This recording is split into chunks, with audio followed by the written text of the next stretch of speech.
Ladies and gentlemen, elections are only the beginning. The real work begins now.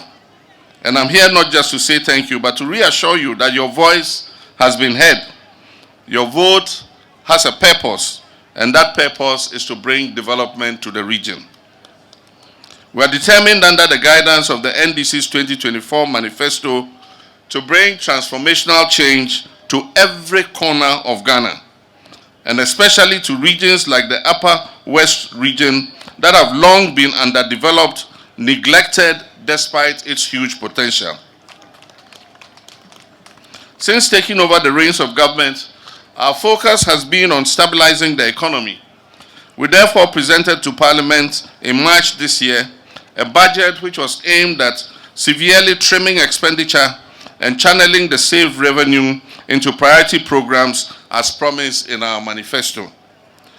I'm happy to report to you that our efforts to stabilize the economy have begun to yield results.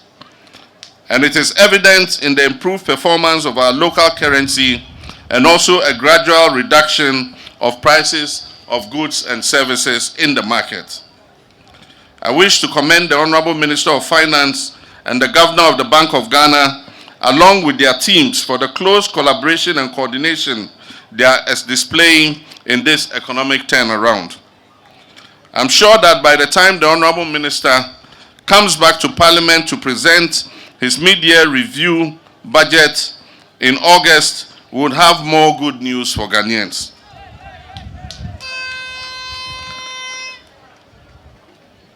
My brothers and sisters, Cabinet will soon approve priority projects under the Big Push infrastructural program. Understandably, a significant number of these priority projects will be in the road sector.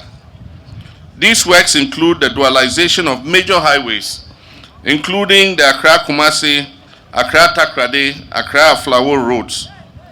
We'll also tackle major bridges such as the Dambai Bridge, the Chairmanfrom Bridge, rehabilitation of the Bupe Bridge, Daboya Bridge, and Yape bridges.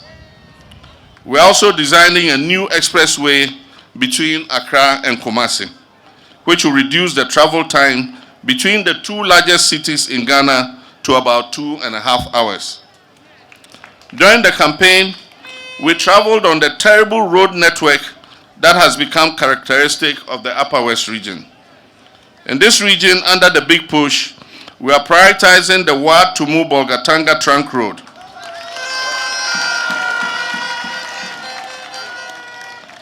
And the Techiman-Wenchi-Bole-Wa-Hamile corridor.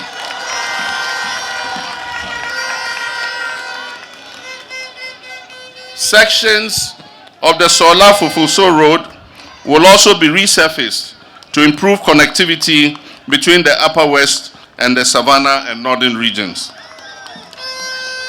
These roads will not only enhance trade and transport, but they will also stimulate cross-border business and revive economic activity.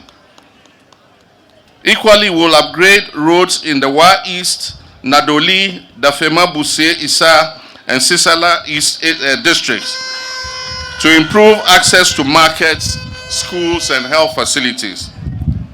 My brothers and sisters, work will begin very soon. In a few months, you see contractors on all these roads because the money has been provided in the budget. This year we set aside 14 billion Ghana cedis for the Big Push. And the Finance Minister has assured me that all the contractors will get 15% mobilization to be able to mobilize to site. And he has also assured me that any contractor on the Big Push projects who presents his certificate for payment will be paid within 2 weeks of presentation of the certificate. So no contractor will have the excuse that he has not been paid. And so we want to see work continuing as soon as the contract is awarded. My brothers and sisters, we're also prioritizing agriculture under the Feed Ghana program. The Upper West region is expected to be a major beneficiary of this program. The NDC administration understands that farming is the lifeblood of this region.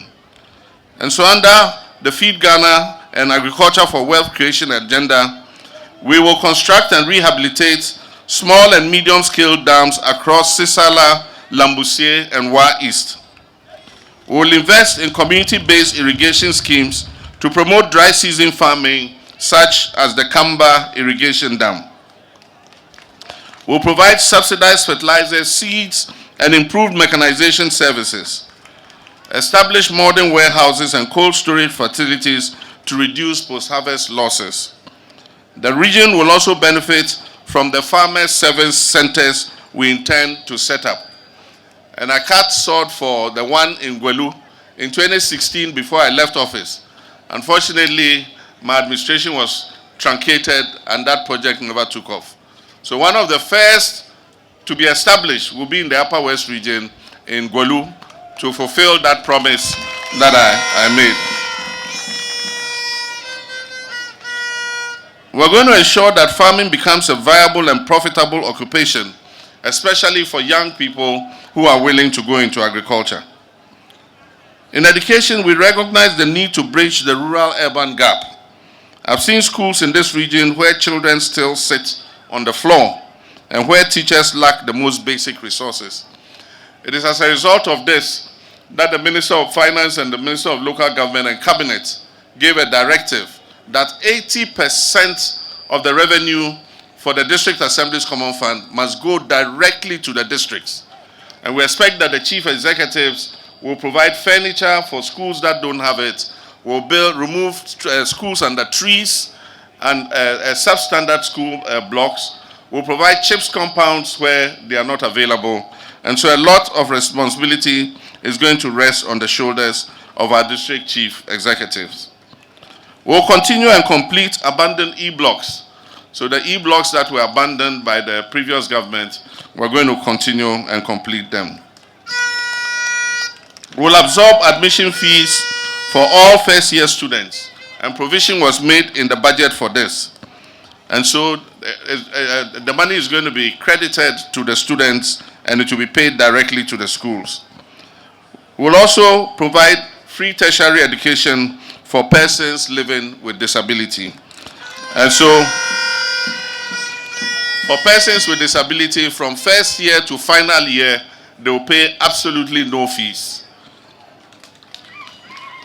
We'll continue projects in the University of Development Studies and other tertiary institutions in this region to improve learning outcomes. And I remember that Professor Tamils of blessed memory started a library complex and a multi-complex lecture hall in UDS, which was abandoned after NDC left office. We're going to continue and complete it. And the hostel block that Professor Mills started that has been abandoned, we'll continue it and complete it so that our students in UDS can have a place to stay. We'll provide special incentives to teachers who accept postings to rural areas in the region. We'll expand early childhood education centers in underserved districts, and we have begun to implement the free sanitary pad program so that no girl misses school because of her menstrual period.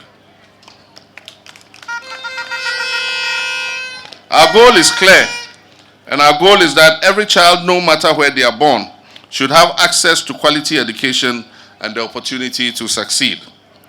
On youth and job creation, we know unemployment remains one of the greatest frustrations of our people.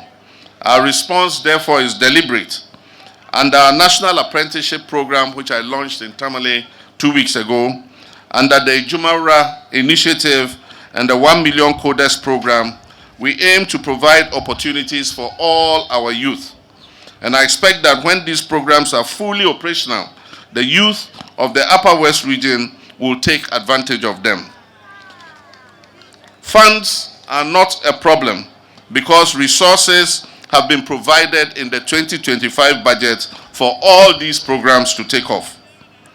Thousands of young people in the Upper West region will be trained in various trades, including smoke weaving, welding, plumbing, electrical works, building construction, leather work, shea butter processing, and Information and Communications Technology.